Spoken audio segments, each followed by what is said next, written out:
नमस्कार दोस्तों, आप सभी का स्वागत है हमारे YouTube चैनल राज नोट्स पॉइंट के बारे में। दोस्तों, आज हम बात करेंगे रीट एसएसटी के टॉपिक है जो केंद्र और राज्य के मध्य संबंध के बारे में बात करेंगे।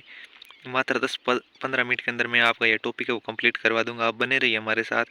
और अगला नेक्स्ट टॉपिक कौन सा लेके आना है कमेंट बॉक्स में ज़रूर बताइए। केंद्र राज्य के मध्य संबंध के बारे में बात करते हैं। संघवाद संघवाद शब्द फेडरलिज्म शब्द से बना है और इसका अर्थ है समझौता या अनुबंध। तो संघवाद शब्द फेडरलिज्म शब्द से बना है, इसका अर्थ है संबंध या अनुबंध। भारत में संघात्मक व्यवस्था को अपनाया गया है। मतलब भारत में है वो संघात्मक व्यवस्था है उसको अपनाया गया है, लेकिन किसी भी अनुच्छेद में संघात्मक शब्द का उल्लेख नहीं मिलता है। मतलब भारत में व्यवस्था है वो संघात्मक है, लेकिन किसी भी अनुच्छेद के अंदर संघात्मक शब्द का उल्लेख नहीं मिलता है। अनुच्छेद 1 में भारत को राज्यों का संघ बताया गया है एवं संघ के लिए यूनियन शब्द का उल्लेख है, जिसका अर्थ है भारतीय संघ विनाशी राज्यों का अविनाशी अविनाशी संघ है। मतलब भारतीय है जो संघ है वो विनाशी राज्यों का अविनाशी संघ है। मतलब वो राज्य है वो अलग अलग नहीं है, वो एक साथ है, इसलिए भारत है वो संघ विनाशी राज्यों का एक अविनाशी संघ है। आगे बात करते हैं केंद्र राज्यों के मध्य सहयोग की। मतलब अंतर्राज्य परिषद आर्टिकल 263, राष्ट्रीय एकता परिषद और विश्व विद्यालय अनुदान आयोग एक क्षेत्रीय परिषद है। राष्ट्रीय जल संसाधन परिषद और प्रतिवर्ष मुख्य सचिवों का वार्षिक सम्मेलन। आगे बात करते हैं अंतर्राज्य परिषद के बारे में, जो रीट 2023 के अंदर यहाँ से क्वेश्चन पूछा जा चुका है। तो थोड़ा ध्यान से पढ़ना, क्योंकि हमारे पास कंटेंट है वो बहुत ही बढ़िया है, क्योंकि यहाँ से क्वेश्चन सीधे डायरेक्ट तौर पर आपको पूछा जाते हैं। अंतर्राष्ट्रीय परिषद आर्टिकल 263 के तहत सरकार या आयोग की सिफारिश पर 1990 में इसका गठन किया गया था। इसके अध्यक्ष पीएम होते हैं और इसके सदस्य कौन थे? सभी राज्यों तथा यूटी के मुख्यमंत्री, उपराज्यपाल, प्रशासक और आयुक्त भाग लेते हैं। आगे बात करते हैं क्षेत्रीय परिषद। ये संविधान में उल्लेख नहीं है इसका। राज्य पुनर्गठन आयोग की सिफारिश पर प्रारंभ में इसमें 5 परिषदें थी, लेकिन वर्तमान में इसमें 6 परिषद हैं। छठी 1971 में इसका गठन किया गया था।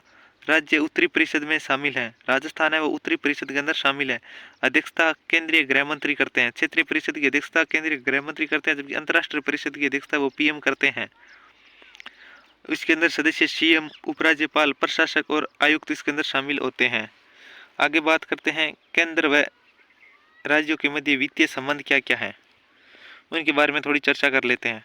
मतलब भाग 12 आर्टिकल 264 300 ए तक है वो केंद्र राज्यों के मध्य वित्तीय संबंध की बात की गई है। अनुच्छेद 268 कर संबंधी है। लगाता कर कौन है? केंद्र लगाता है। वसूलता कौन है? राज्य है। और उपयोग कौन करता है? राज्य करता है। जैसे औषधीय उत्पाद शुल्क, सौंदर्य प्रशासक शुल्क या स्टाफ शुल्क। मतलब लगाता तो केंद्र है, वसूलता राज्य है और उपयोग भी राज्य ही करता है। आगे बात करते हैं आर्टिकल 269 के बारे में, जो कर से संबंधित है। लगाता कौन है? केंद्र है। वसूलता कौन है? केंद्र है, लेकिन उपयोग कौन करता है? राज्य। जैसे अंतर्राष्ट्रीय परिवहन पथ कर, समाचार पत्रों के विज्ञापन कर।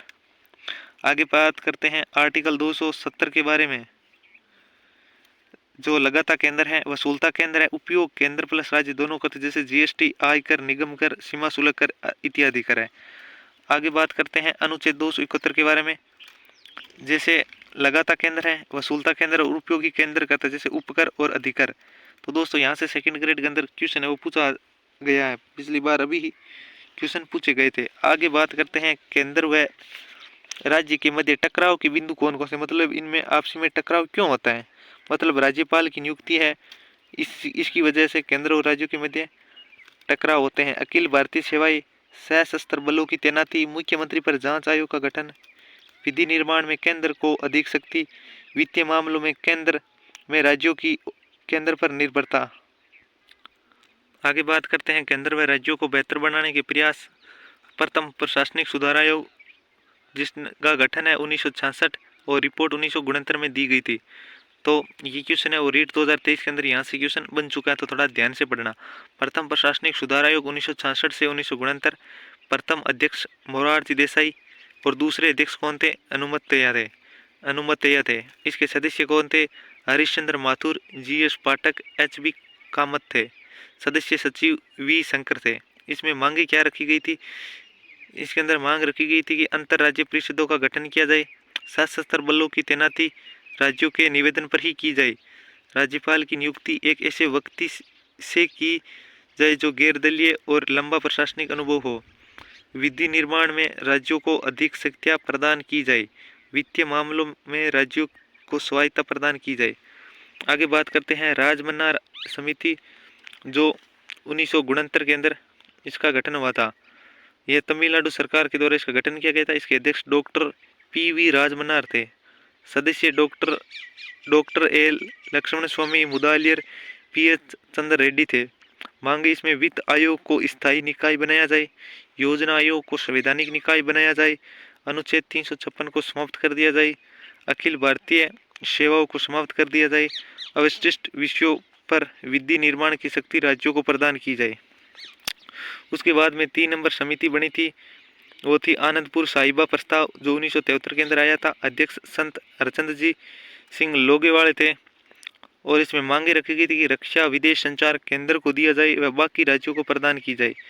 आगे 4 नंबर है कि पश्चिमी बंगाल स्मरण प्रस्ताव 1977 मांगे अनुच्छेद 1 में संघ के लिए फेडरेशन शब्द का उल्लेख है, राज्यसभा को लोकसभा के समान अधिकार दिया जाए, नए राज्यों के गठन में राज्यों की अनुमति अनिवार्य है। और 5 नंबर है सरकारी आयोग गठन 1983, रिपोर्ट 1988, इसमें एक अध्यक्ष प्लस 2 अन्य सदस्य, मतलब 3 इसमें मेंबर थे। सरकारी आयोग के अध्यक्ष रणजीत सिंह सरकारिया थे, सदस्य पी शिवराम एस.आर. सेन थे। इसके अंदर मांगे रखी गई है कि राज्यपाल की नियुक्ति ऐसे व्यक्ति से की जाए जो दलगत राजनीति से दूर हो, अंतर्राज्यीय परिषद का गठन किया जाए, अखिल भारतीय सेवाओं को और अधिक मजबूत किया जाए, अंतर्राज्यीय सरकार का गठन किया जाए और समवर्ती सूची पर कानून बनाने से पहले केंद्र में राज्यों से परामर्श लेना चाहिए। आगे बात करते हैं मदन मोहन पुंछी आयोग का गठन 2007 के अंदर, रिपोर्ट 2010 में, अध्यक्ष मदन मोहन पुंछी, सदस्य विनोद कुमार दुंगल, विजय शंकर माधव मेनन, अमरीश बागची और धीरेन्द्र कुमार थे। मांगे इसके अंदर रखी गई थी राज्यपाल की नियुक्ति हेतु कॉलेजियम का गठन किया जाए, वह हटाने के लिए महाभियोग प्रक्रिया का प्रयोग किया जाए। अनुच्छेद 200 के तहत यदि राज्यपाल किसी विधेयक को राष्ट्रपति हेतु भेजते हैं तो राज्य सरकार को सूचित किया जाए। वित्त आयोग व योजना आयोग को शामिल किया जाए। और अगला है विश्वविद्यालय के कुलपति की नियुक्ति के लिए राज्यपाल के अधिकार को हटा दिया जाए। और अंतिम टॉपिक है वो बहुत ज़्यादा महत्वपूर्ण है और ये हमारा टॉपिक कंप्लीट हो जाएगा, क्योंकि ज़्यादा आपको इधर उधर पढ़ने की आवश्यकता नहीं है। क्वेश्चन बनेगा तो यहीं से बन जाएगा, बाकी इधर रामायण पढ़ रहे हो तो आपकी इंच है। हमारा तो कहने का मकसद है विषयों का बंटवारा 7वीं अनुसूची व अनुच्छेद 246 के अंदर है। विषयों का बंटवारा 7वीं अनुसूची व अनुच्छेद 246 के अंदर है। संघ सूची वर्तमान में 100 विषय हैं और मूल संविधान में 97 थे। मतलब संघ सूची के अंदर वर्तमान में 100 विषय हैं और मूल संविधान में 97 विषय इसके अंदर शामिल थे। विषयों का बंटवारा 7वीं अनुसूची व अनुच्छेद 246 में है। संघ सूची वर्तमान विषय इसमें 100 है, मूल संविधान के अंदर 97 विषय थे। राज्य सूची वर्तमान विषय इसके अंदर 61 है, मूल संविधान में इसमें 66 विषय थे। राज्य सूची के अंदर वर्तमान में 61 विषय हैं, मूल संविधान में 66 थे।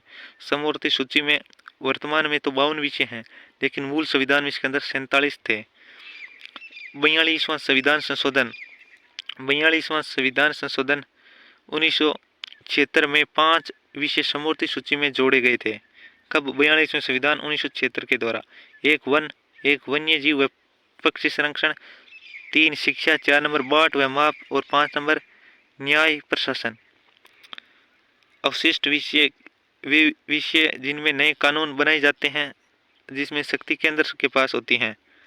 और असम गण परिषद की स्थापना 1985 के अंदर की थी। भारत की पहली महिला निर्वाचन आयुक्त रमा देवी थी।